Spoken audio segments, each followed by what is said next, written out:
motivational speaker, a skill development and basketball trainer who strives to inspire youth through the use of his personal life experience. Visit his website at arnoldhenry.com, follow him on Twitter and Instagram at Arnold Henry, or become a fan of his Facebook page, author Arnold Henry. Now we need to know a little bit about his second book before he comes up onto the stage. Yes, and I have the honor of reading his book synopsis. It is such an amazing, remarkable story, and I'm so excited to read it. If I would have known about this wonderful event and this book beforehand, I would have loved to read it beforehand. However, it's creating a little bit of suspense when I do crack it open. And hopefully he'll sign my book today. Fingers crossed. So, the book, if anyone's curious what it's about. Rebirth, the second book of Hanging On to My Dreams series, follows Arthur Arnold Henry as he recounts his struggles with personal weakness, harsh reality, and many unexpected turns. As the young man matures, he is forced to abandon his preconceived notions of becoming the perfect man and redefining his individual purpose, which is something that I think is so important in life, is knowing your purpose, because it's not everyone gets to define that and really understand why they were put on this earth. So I think that's absolutely amazing. Love him or hate him, the book reveals the deepest kept secrets of a depressed boy, a determined basketball player, and a confused lover. Arnold encounters several life-changing events combined with haunting memories of his past and problems adjusting to a new life in Canada, nearly causing him to give up. This story is a true testimony of one man's journey to accept his wrongs and let go of what he cannot change before dreaming of a new future. All right. Can I have a big round of applause for Arnold Henry? Wow, what an inspiring story. Well, let's welcome the man to the stage, the man of the year, Arnold Henry.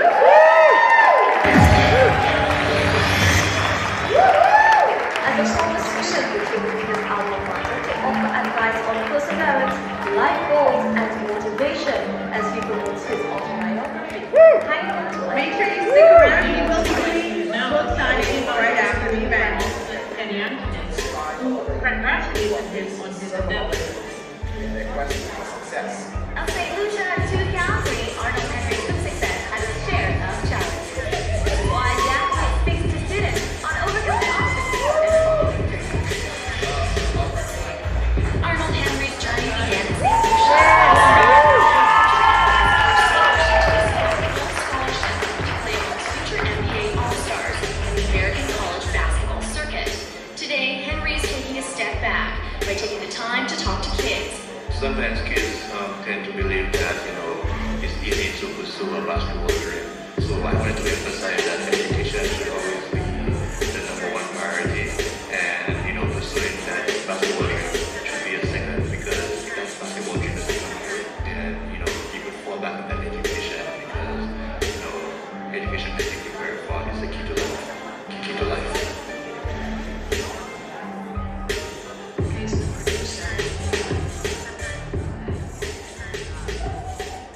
How's everyone doing tonight? Is everyone enjoying themselves? How was the food? Who won prizes? Nice. How's the live painting doing over there? Are you doing good? Katie? Jennifer? Nice. Where's my editors? I have 2 editors here tonight. Cindy. There you are. And Charity.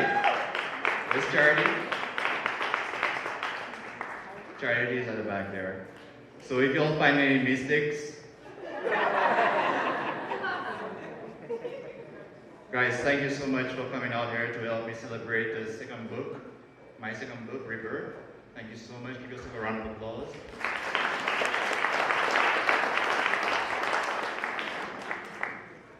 Where's Stephanie? Oh, I haven't seen you in like 2 hours. How you doing? Are you enjoying yourself? How's Amarian doing? I don't know. How's Amarian doing? Is he doing good? He's doing good? Nice. Amarin couldn't be here tonight because Marky doesn't accept minors, so he's really close by, so I was appreciative of that. Okay, I'm going to do a little quick speech here, a little 5-minute speech. I just need some water, and I'm very thirsty.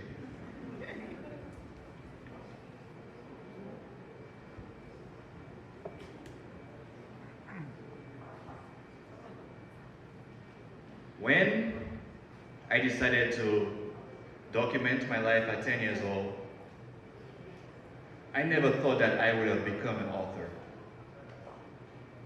I was simply expressing myself on the situations that was happening in my life. For instance, as a child, I often wondered why my mother decided to marry a man that beats the crap out of her every single night. Or why my father never came home to visit me. And then there were the hard times. So I asked myself, why my mom is always sick? Why she is suffering and struggling all the time just for us to get by? Or why my father never calls to check up on me? And then I had basketball dreams. So I asked myself, why did my professional basketball career never came true? Why did I work so hard only to see failure after failure? Why? And just recently, I've been asking myself, what if I cannot hang on to my dreams any longer? What if I cannot hang on to my dreams any longer?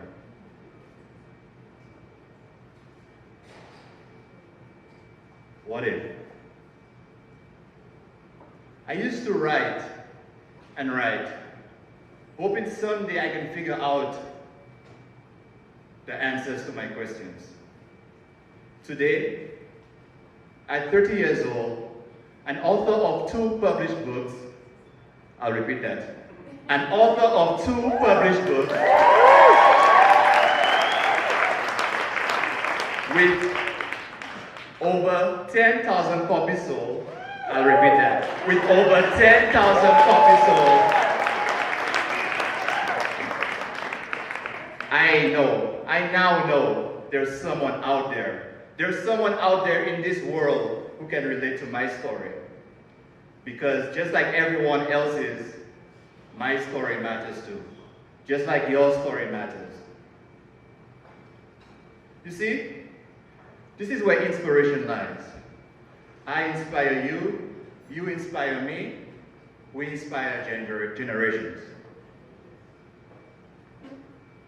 Whether or not it is failure or success, someone can gain from your experience. I remember about 3 years ago, within the first few months of publishing Hanging On to My Dreams, I remember this young lady. I like to call her one of my biggest motivators and influences for wanting to continue to tell my story. Here's why.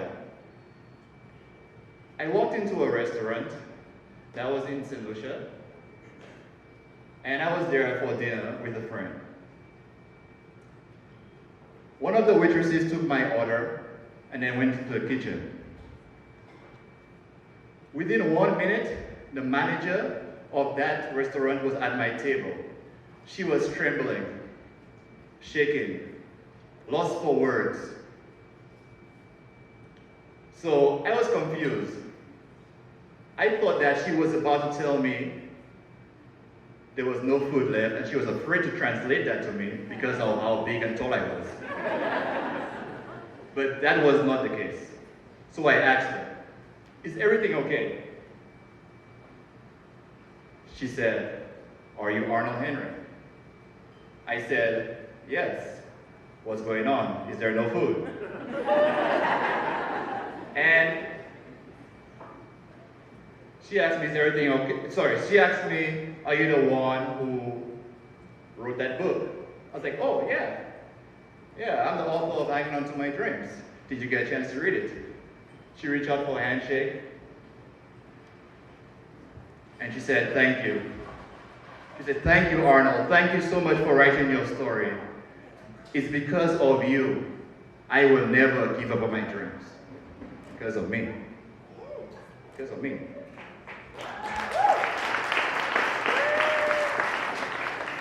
Although I was flattered by your kind words and the fact that my story had so much impact on someone's life, I had to stop it there.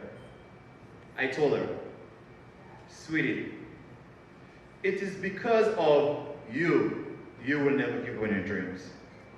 It is because of you will take the necessary steps to achieve your dreams.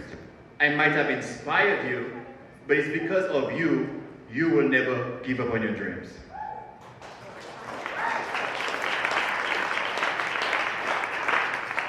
She smiled, nodded, agreed.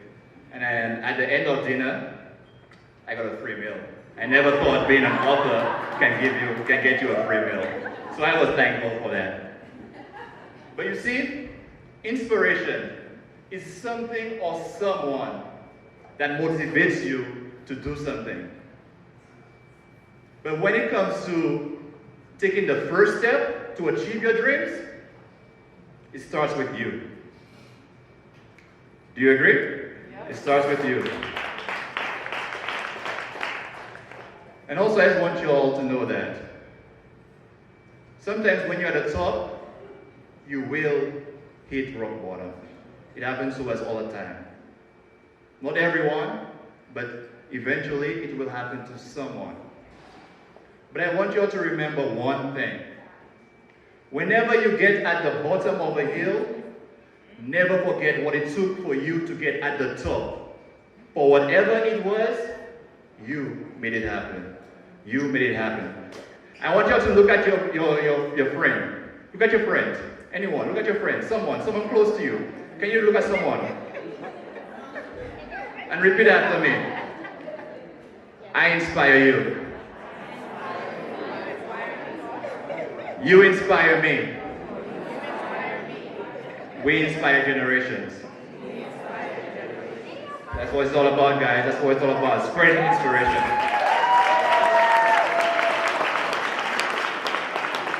Now, this brings me back to the question I had earlier. What if I cannot hang on to my dreams any longer? What if you cannot hang on to your dreams any longer? What now? Somebody, anybody. Sorry? That's a good one. That's a great point. I'm gonna give you 3 words. Oh, Stephanie, of course you would know. Of course you would know. You heard my speech. You would be practicing every night. But she's right. Just move on. Just move on. When you're at the end of your ropes, just move on. When you don't have the strength to hang on to your dreams any longer, just move on. Just move on. Move on to a new dream. Move on to a new future. Move on to a new career. Move on in becoming a family man.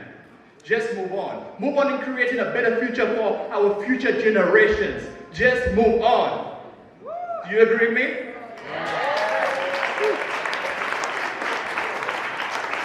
And you see, this is where my second book comes in. It's about letting go of the past.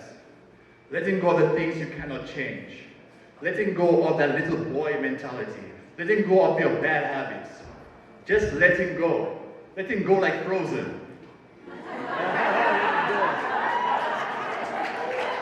Stephanie told me don't say that on stage. See, I told you just funny. But seriously, just letting go. Because ultimately,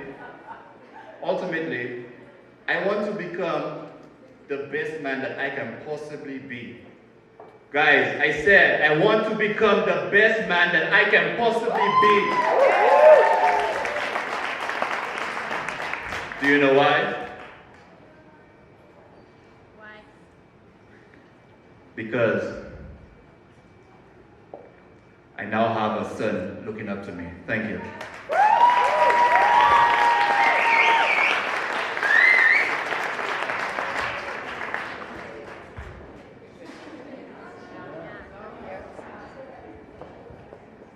I had a request. Someone wanted me to recite that poem. It's called I Found Daddy in Me. It's a message to deadbeat fathers. Did you want me to perform it tonight? Just gotta get some water. Are you having fun tonight?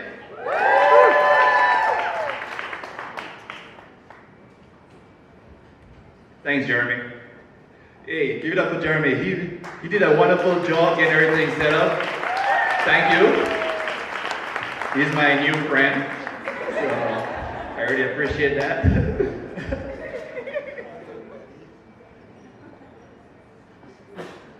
I found Daddy in me. For the first time in my life, I found myself in a father-son bonding moment, like a foster child willing to meet his parents for the first time. Through my own son's eyes, I envisioned a revision on what having a real father looks like. My family history has shown otherwise, but as long as my heart beats, my son will never live to see a deadbeat dad. Because I know by my first rejections and observations of our young men today that it doesn't take DNA to make you a D-A-D-D-Y. Daddy. A noun, but a verb only to be known by my mini-me. Daddy. A name earned by not what you pretend to be, but by the examples you set out for your children to be. Daddy, whenever he calls on me, I will be there instantly, like he's my number one and only priority. Daddy, a man my son introduced me to on the day he was born, like I barely knew myself all my life, but my own flesh and blood revealed to me there was a better man in me. But Daddy, it's funny how the only time I felt comfortable saying Daddy was teaching my son how to say the words back to me. And now that my Heavenly Father has given me the opportunity to establish my family tree, I will do my part to maintain my new family of 3. But still, how can a father plant his seeds and forget where he dig his dirt? How can you breathe and sleep knowing that your own breed lives on and you purposely avoid to see, feel, or attempt to give your child support? I guess I will never know. Because when it comes to my offspring, not even my dreams or my purpose in life comes in first. If I had 5 different kids by 5 different baby mamas, I would still stand tall, accept full responsibility, and give my children whatever they deserve. A father. And they wonder why 85% of our youth in prison grew up in a fatherless home. Oh, how I respect single mothers surviving on their own, as I can't imagine my partner cutting off our little boy's umbilical cord all alone. With that being said, I feel like I should pick up the phone and thank my mom for never going through with that abortion. And even though my father will never get to see his grandson, I will tell his story as if my son had one. But the cycle ended yesterday.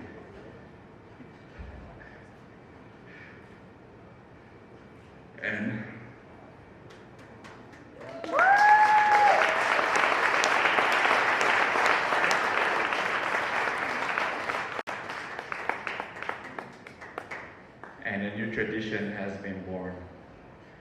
This isn't a message to prove that I'm a better father, but to let all deadbeats know that you can still be one. Thank you.